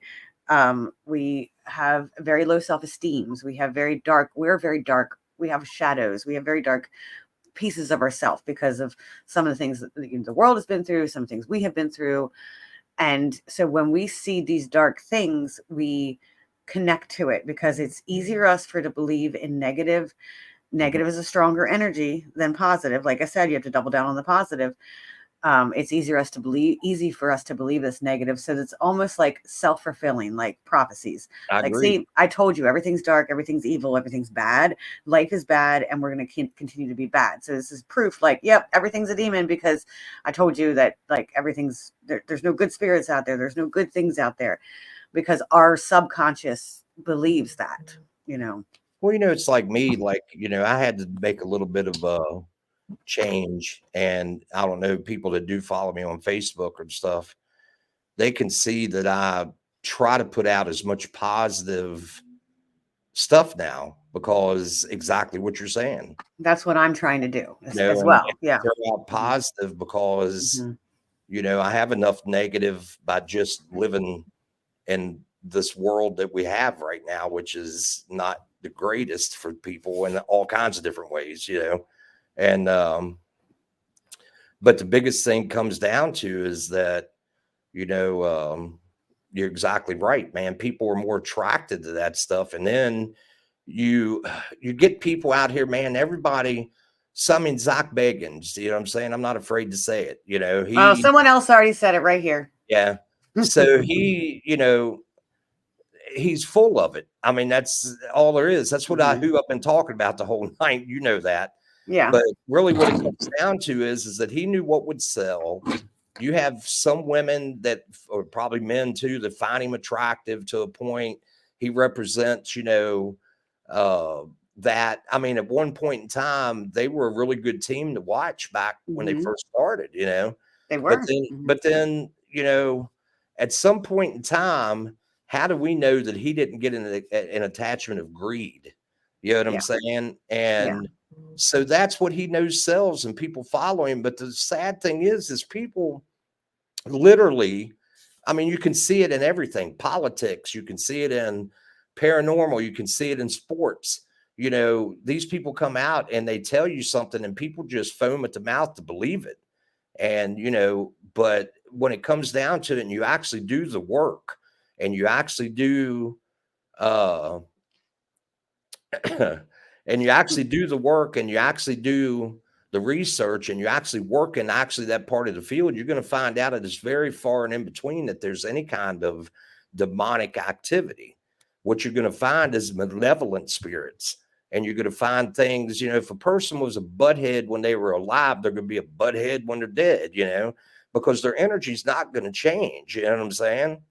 And that's exactly how it is. You know what I'm saying? I mean, and so, yeah, you're exactly right. People attract to that. That's why he sells what he does. Yeah. He's went from an investigator to pretty much an entertainer. And it is. If it, like, a lot of the TV is entertainment, we need to realize that. Like, when you watch a TV show like a mainstream TV show, it is entertainment. Like, on these mainstream channels, it is for entertainment. You need to go with that first. But I want to go on the other side of the coin. Okay, where I'm talking about the psychology of it, like why people are so attracted to this dark demon. Susan, hit me up and we'll make it happen. We'll do it. I'm sorry, I just saw that. That's funny. So there are some who believe that this is a sign of the times. It's a sign things are changing in the world. A sign of, I don't want to use, I hate to use the word rapture because I don't even know what I believe with that, but that this dark energy is coming for us, and that's why things have slowly changed over the years, and we have slowly gone. It's, instead of it becoming something to be fearful of and stay away from, it's almost something to be desired now. I agree.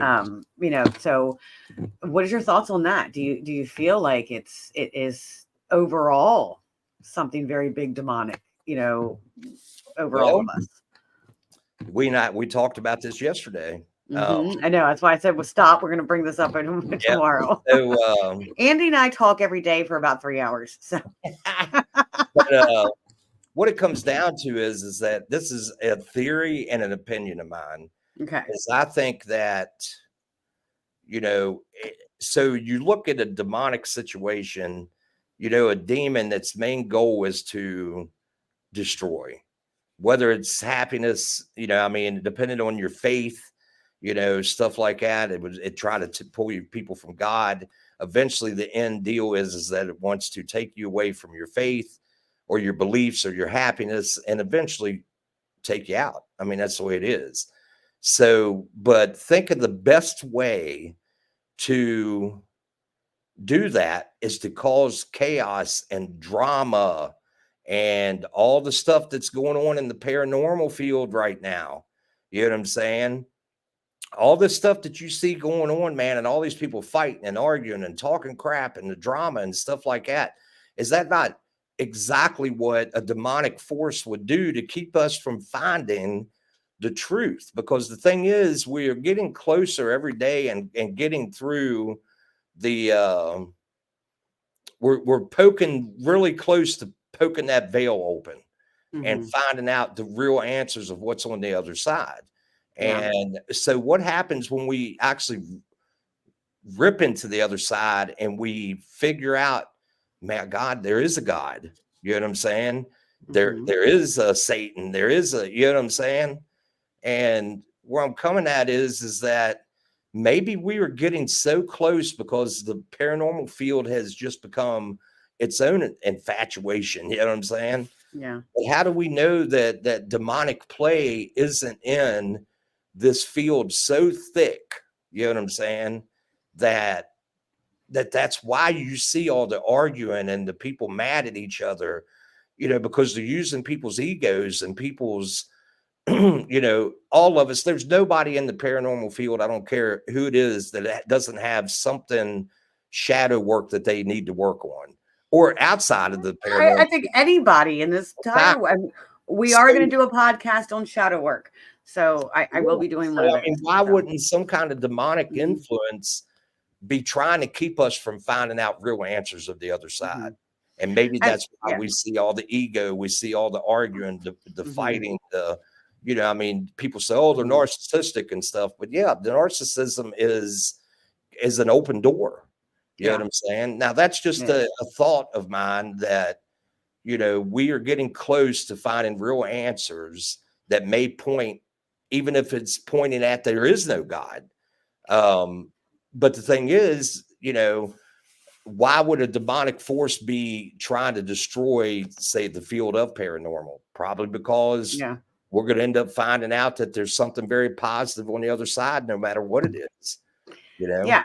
And that's exactly like, you know, I see most of my paranormal peeps in here, but I do see a couple of my light workers, and Alicia is one of them. She is in astrology. She's actually going to be on the podcast, Ooh. talking about astrology in a couple weeks.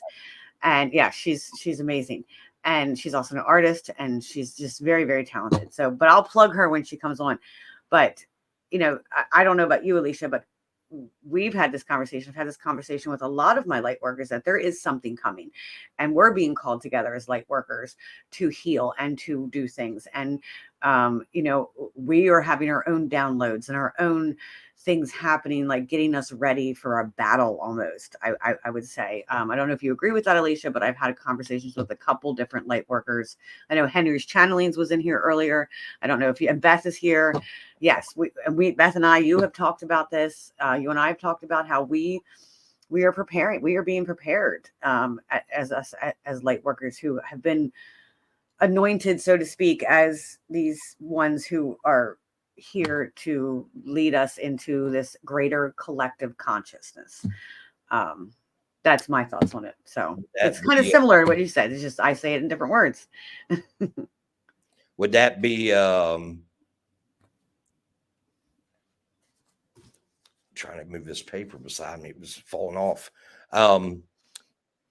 What's that sound like? If you know about the Bible, does that not sound like Revelations? It does, and it is, and that's what I'm saying. Yeah. Like, there's so many different ways to describe, and that is why I, you know, more and more have been calling myself omni-religious, because as I look at all these different religions, they all kind of say the same thing in different words, and it is, we're all leading to the same path, you know, and we're all living the same path. We all just describe it differently. Yeah. And I respect every single one of those who do. And I do. So. I do, as long as it's not something that's hurting somebody or exactly, like hate. it's, yeah. You know, as long as it's not promoting hate or any kind of Mhm. darkness or anything, Yeah. then, you know, believe what you want, because it's just like I've had a long conversation about people asking me, well, a pagan versus a Christian exorcism or whatever pagans call it. I don't know what they call it. But my thing is, like, Mike and I had two pagan gals that was on our team. And when they would go in and they would talk to the client, we would go in and talk to the client. We would ask them, do you want to do this in a Christian way, a pagan way? How do you want us to handle this? And if we ended up,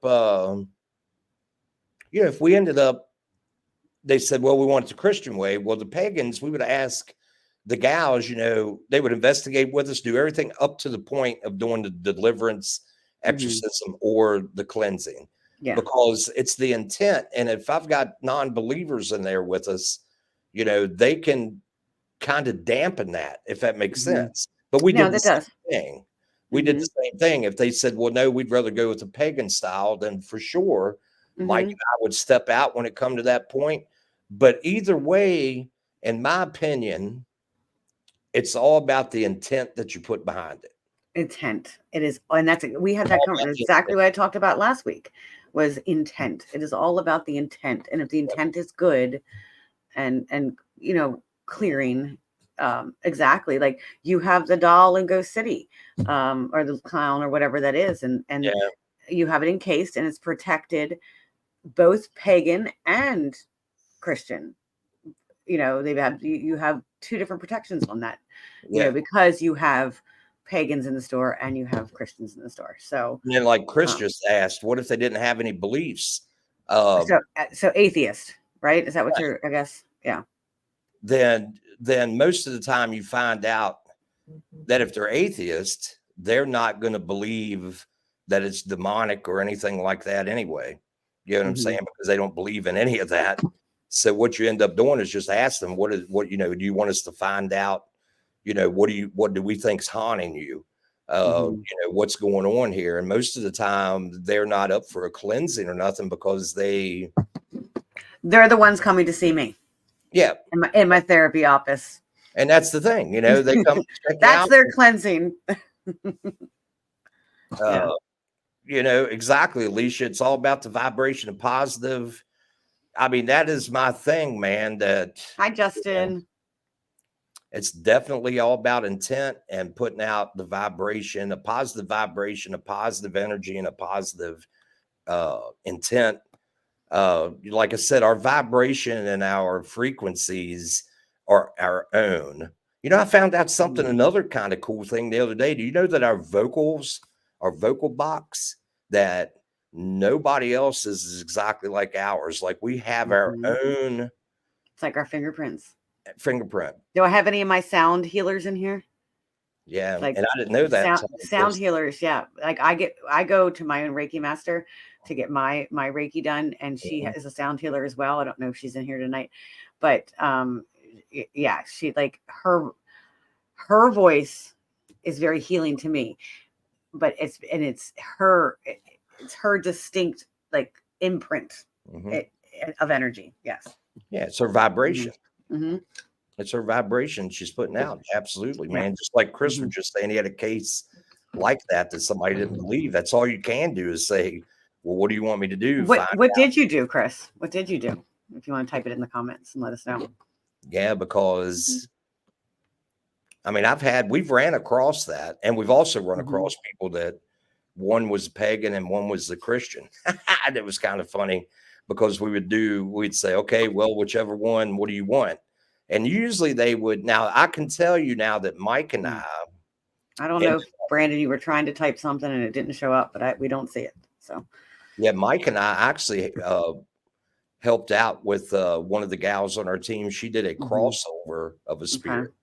To me, I don't think we can't play God or we can't play whatever it is that's your being, his soul, or whatever is going to. We can only just show them. You know what I'm saying? Show them. And I've done that multiple times. Try to show a spirit, like, you know, the way to go. Yeah, but she pulled out and did a crystal grid.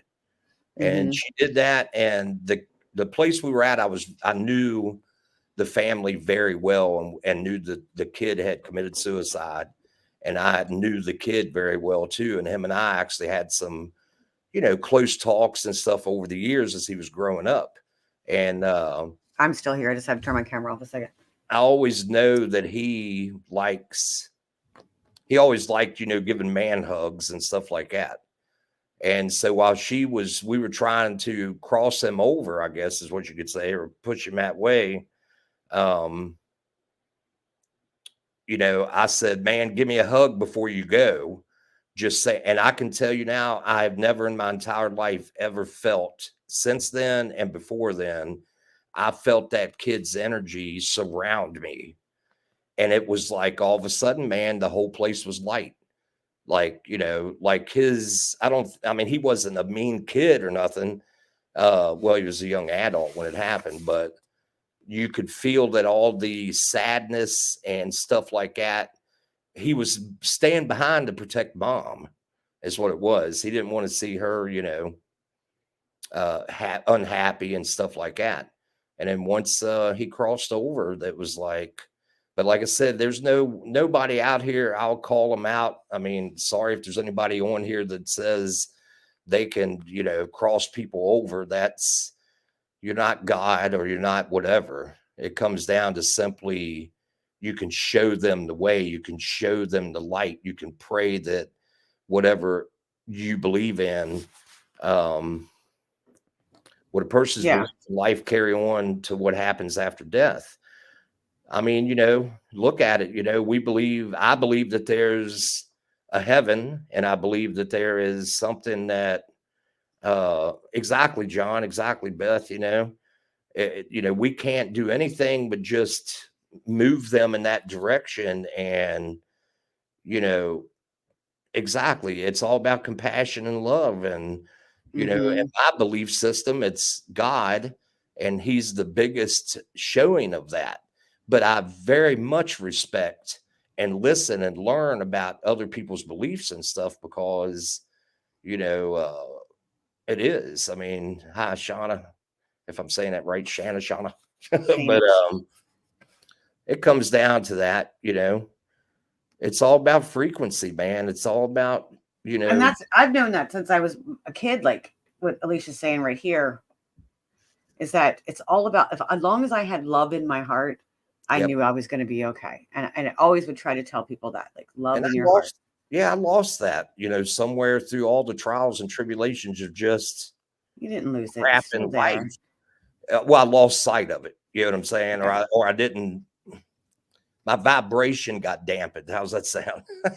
So Yes. now that I'm around people that help me, many of them that are on here, yourself included, that's showed me how to strengthen my vibration, showed me how to Hmm. bring out, what's always been there.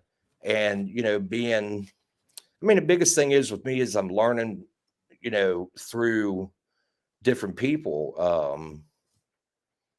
I've always had my whole life, I'm feeling, what I've been doing and trying to figure out, uh, you know, being able to walk in a room and kind of feel it's not an empath.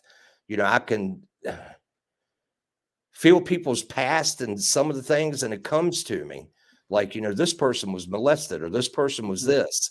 And, but then I also can go into a room and be around somebody, these are living beings, and say, well, that's why I think I was attracted to you to become a friend, because Hmm. I just felt, you and Gary when I walked in, and it was like, okay, boom. It I seemed know we sat there and talked. like we knew It's actually about a year this weekend. It's a year. it It's is. been a And, year. And I and feel this like is I've how known you my close we entire are and life. all this shit we know about each other. I Like I've know. known you my whole life. You know what I'm I saying? know. Literally right there at the Hoover House. Mhm. It brings a lot of people together, the Hoover House. But I like what Alicia's saying here. It's either love or fear. And that goes back to, again, what I was saying about love and fear are the two opposites, and love is more powerful than fear, but you have to double down because fear can overtake things. Yep. And fear is what I think our society has been leading to. And there's a lot of fear. And when we fear, we're easily controlled. But when we love, we're not, so that's where we have to try to Yep. change that vibration.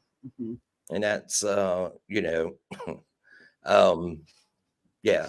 And being around the right folks and stuff in the last year, seriously, Mhm. when I was around, a good example, Pam and Steve, when I would come up and visit from Virginia and being around them, there was always, when I would leave there, it was always like I was high almost, that good Yeah. feeling, you know what I'm saying? And, so then when I moved up here and I became, the manager at Ghost City and You're doing met, okay, Chris. You're doing okay. I haven't but, had to have words with you yet. but the whole thing is like, Yes. it comes down to the simple fact is being around positive people, like, the people that work under me, the guides, yourself, Pam and Steve. Mhm. Everybody that comes to the Hoover, that little family we have, and they Mhm. show me and support me, even when I'm being a dumbass or I'm being mad about something I shouldn't be mad about. You know what I mean? And I was like, Andy, just go calm down. Take some She deep does. breaths. She does. And, but the whole thing comes down to Mhm. simply, you know, all of us putting out positive, even when there's negative surrounded, ends up, Yeah.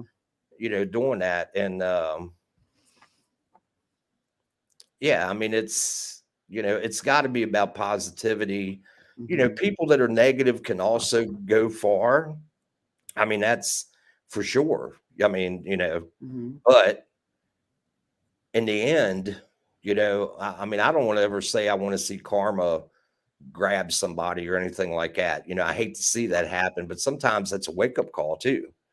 And I think that some of the things that I didn't do anything terrible, but it was just having a sour attitude in a lot of situations, as I got older, because I didn't do shadow work and stuff like that, or, deal with things that happened to me as a kid, you Yeah. know, as we started this podcast out and me talking about how my parents sent me to a place to get my brain scanned, and wouldn't just that doubt that they had that I was telling them the truth, I was seeing things, stuck with me quite a bit, you know?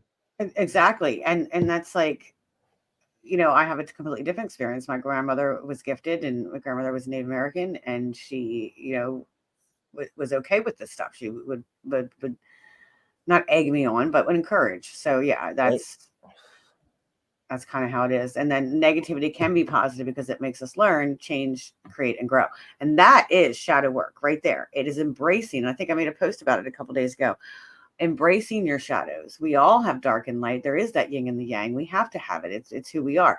It's kind of like Harry Potter when he got the hat and he was able, if those you've seen Harry Potter and he puts the hat on and he knew, he was like, please be Gryffindor, please be Gryffindor, because that was the positive where Slytherin wasn't. But he could have been good in Slyffindor or that I can't talk, but he chose the positive light. So we have that choice. That's where that free will comes in. Um, to let one overtake the other and embrace our negative self. I agree. What app on your phone do you recommend for Audacity, like clean up and slow down for EVPs? Any suggestions? I just use Audacity, but I have it as on my laptop. Yeah. On the phone. I don't know if you could download Audacity or not. Maybe somebody in here knows that. I don't I know. mean, I'm sure you can probably download it on your phone as well as you can. Yeah. Yeah, I'm not sure, but Audacity. I know there's a couple other ones out there. I tell you, Dylan, a good person to hit up, and I'm sure that he will talk back to you. Is Cody Devines, if I'm saying his last name right, but it's Cody and Satori Halls, Jason Hall's Yes. daughter. But Cody, man, he's a good friend, and Cody is the master.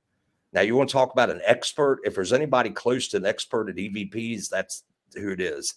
You know what I'm saying right there. But he uses like these different apps, man.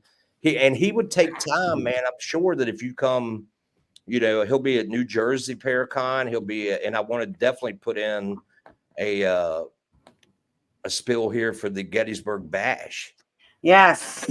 This year at the end of July. You guys need to come to the Gettysburg Battlefield Bash, and Cody will be there, Dylan, and I know that it would excite him for somebody to come up and say, hey, I heard you're really good at EVPs. What's your, thoughts, or what would you recommend? And he would lighten up, and but yeah, I'll be speaking actually as of right now. I'm ending the bash is I where, think you are. Yeah.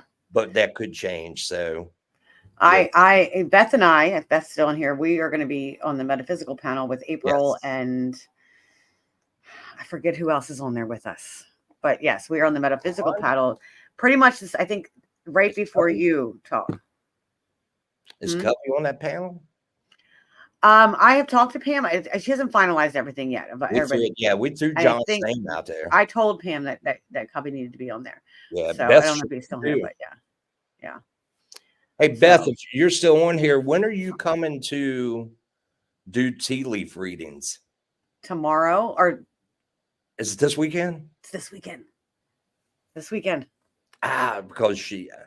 I'll be at the Vampires Masquerade Ball. Beth, as much as I love you, I do. I want you to show me how to do that at some point. Yes, and Beth, I'd like to get you on here and talk about tea leaf readings too. So if Mike send me a message, we'll get you a date on here. Mike, him and I were talking. I asked him, I said, what do you think about tea leaf readings? He's like, evil. Like, anything like that, he looks at, but he's a priest. So, but he's very wide open. Like, I'm sure that if somebody knew that he was doing paranormal investigating too, at times he would probably be looked at as a heretic. You know what I'm saying? And yeah, and that's where like that. There's so much of that when that organized religion and that dogma. That's kind of why that's one of the reason why he kind of stepped out too. I think was their beliefs in spirits and everything's a demon, and that's another thing with Catholics. They think everything. Or Roman Catholic thinks that the problem is really that you have done something until you close that door, which that is the way it all is, good night. The way Shayna. It's in the different directions that they do. things. We're going to be about 10 more minutes because about 10:30 is my cutoff. Sorry. No, I know. No, I knew this was going to go a long time. It's fine. Like, and we're having people. People are still on. People are still commenting, and it's. Yeah. I think we're having a really good, deep conversation, and this is. And I'm going to tell you, Andy and I have these conversations all the time. This is what we do. Like, we sit here and we go from one topic to the next and stay forever. Alicia says, one topic to the next, to the next, to the next. And we are all over the place when we have our conversations. And then I look down at the phone and it says 3 hours. I'm like, exactly. And it doesn't seem like it, but it doesn't. You know, I learned a lot of stuff from you. The same hope that I could give a little bit to you, but Oh, you do. I learn from you too. We learn from each other and we support each other. And now we're gonna get mushy and but you know, when I'm having a bad day, like I reach out to Andy and like Andy's having a bad day, he reaches out to me. And that's kind of like I feel like he's my brother from another mother. I feel like we've been connected through eternities. So but that's a big word. But yeah, and also we do our Bigfooting too, so that'll be something we'll have to talk about sometime on here. Yes, we're definitely gonna do a Bigfoot episode. Gary needs to be the man on that one. I told him he can come down and talk about Bigfoot, but we've been in this conversation. That's why he left. He's like, "This is boring. I'm leaving." But he might be still up there watching on YouTube. Yeah, yeah, Bigfoot. I go on a podcast Saturday night. I know. I'm going to be at the ball, so yeah. I'll watch that on the replay. Oh, there's the other Jason. Yeah, he is. I was going to say there he is, man. But yeah, we're gonna that guy's. So I'm not going to pin that comment, Chris. Yeah, but they said need a podcast on aliens.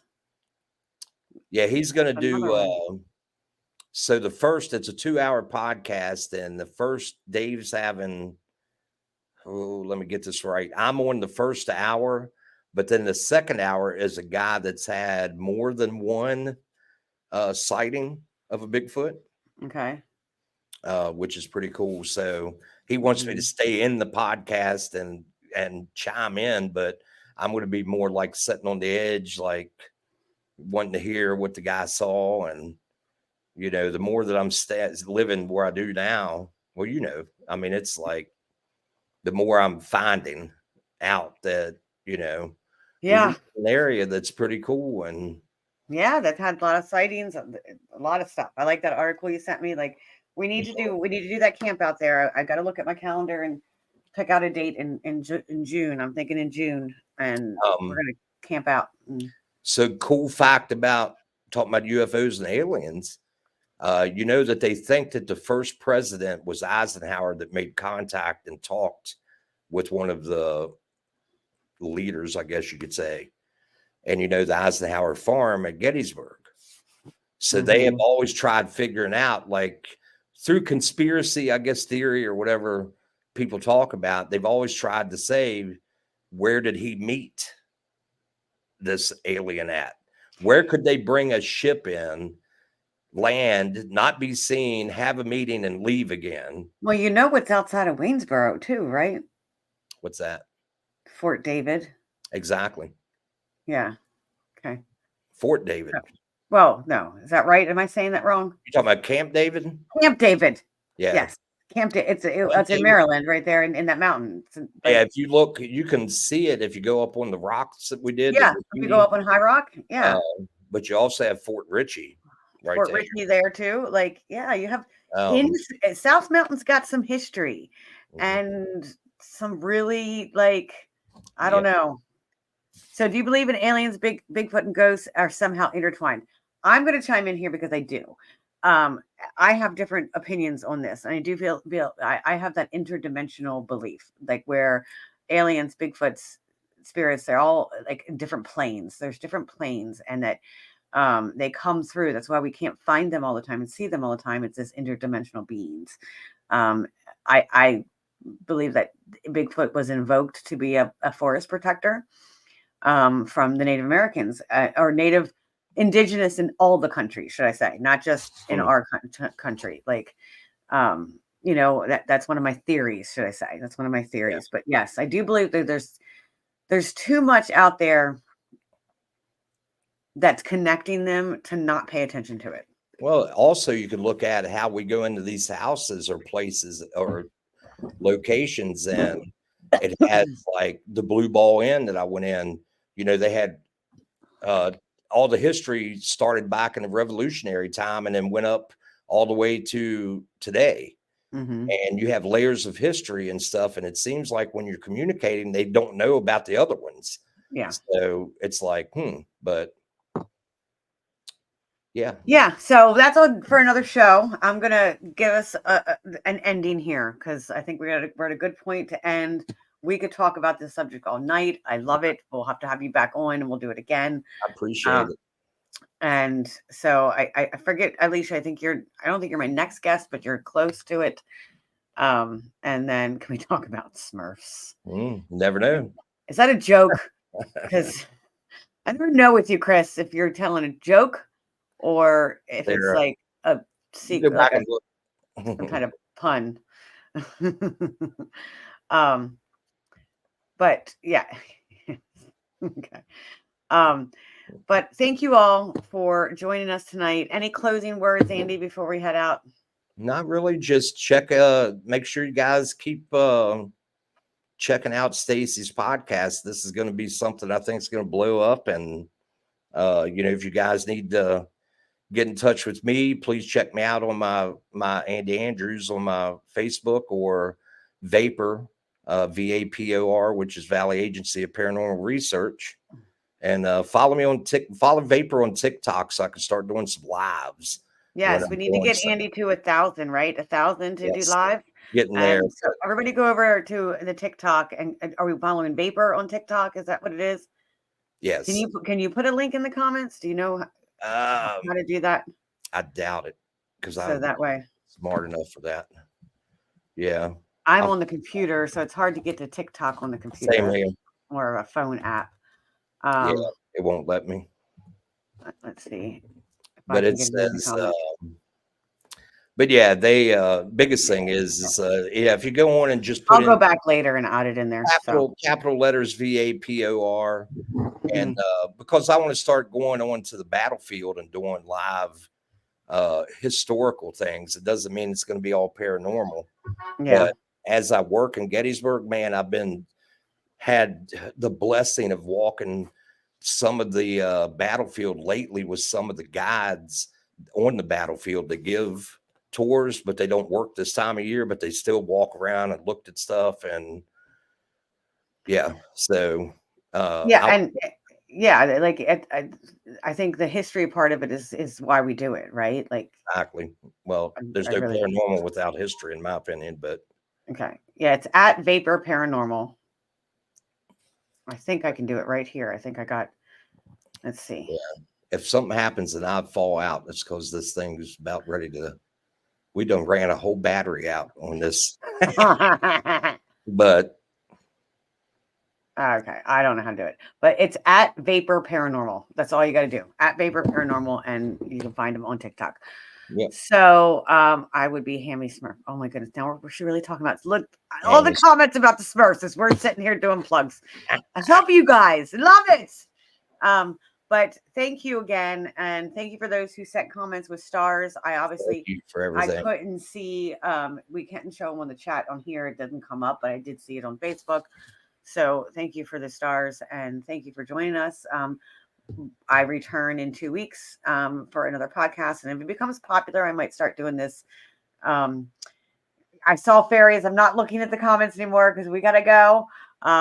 But some fairies. Wait, hold on. Smurfs are fairies that were cast out of the treetops by the queen. They lost their wings and turned blue due to the lack of oxygen. It's a good theory. But yes, back on things. So yes, follow Andy on TikTok if you want to get a hold of him anyway. Most of you are friends on here, but if you're not, send him a friend request on Facebook. Please do. He is more than willing to talk about this stuff to anybody. Andy likes to talk. Thank you. And so do I.